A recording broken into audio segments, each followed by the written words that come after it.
Tiddlywinks? Asked Anatole. Not tiddlywinks either, said the cat. Hop-o'-my-thumb. Not hop-o'-my-thumb. What then? Asked Anatole. And what did you bury under the apple tree? Plumpet drew the last rung on her ladder. You remember my old Aunt Pitterpat, who lived in Roscoe's general store? Said Plumpet. Anatole remembered a black and white cat nestled in the sunny window among the cigar boxes.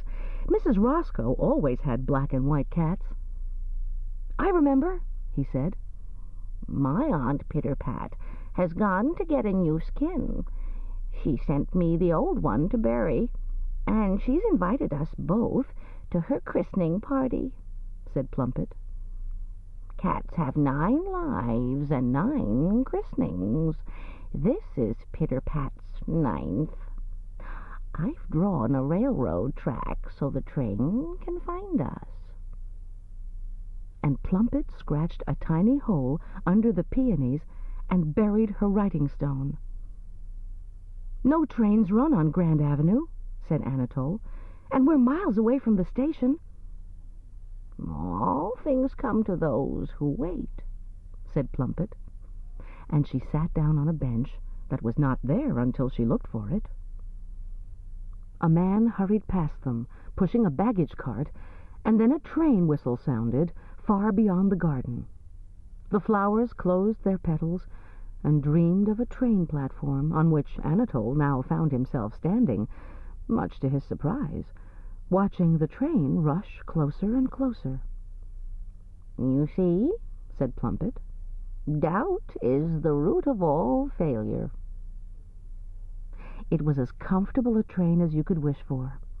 There was a first-class coach with doors that locked if you wished to sit alone.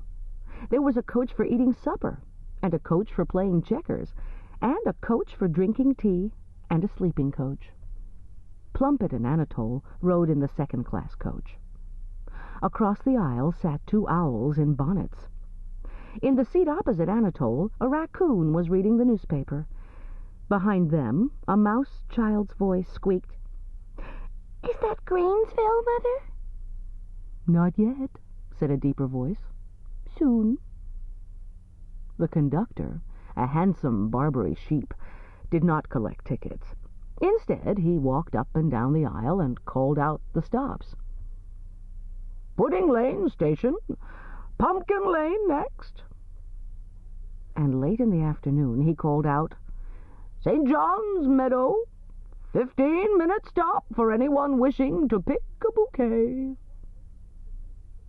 When the train stopped at St. John's Meadow, everyone got off. The air was warm and sweet.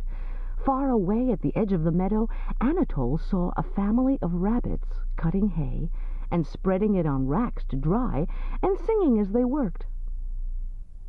Oh, the racing of the sun and the rising of the moon, these flowers green and tall must go the way of all, and winter comes too soon.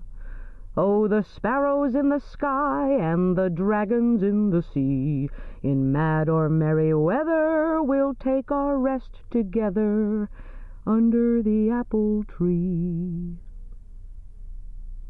Anatole remembered his apple tree at home, and he was so happy that he didn't feel like picking anything. Instead, he walked to the front of the train and investigated the engine. A fox in a jaunty blue cap sat in the engineer's seat. A squirrel was shoveling coal into the firebox. This is an old train, said Anatole to himself.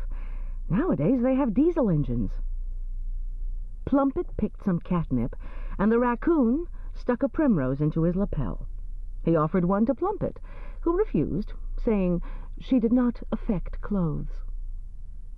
All aboard, called the conductor. When the train started up, everyone took out picnic hampers and lunch boxes, except the raccoon, who took out a cigar. Oh, dear, Plumpet sighed. We've forgotten to pack a lunch. The 2 owls, seeing their predicament, offered them 3 roasted mice and a small bottle of elderberry wine. Anatole could not bring himself to eat the mice, but he found the elderberry wine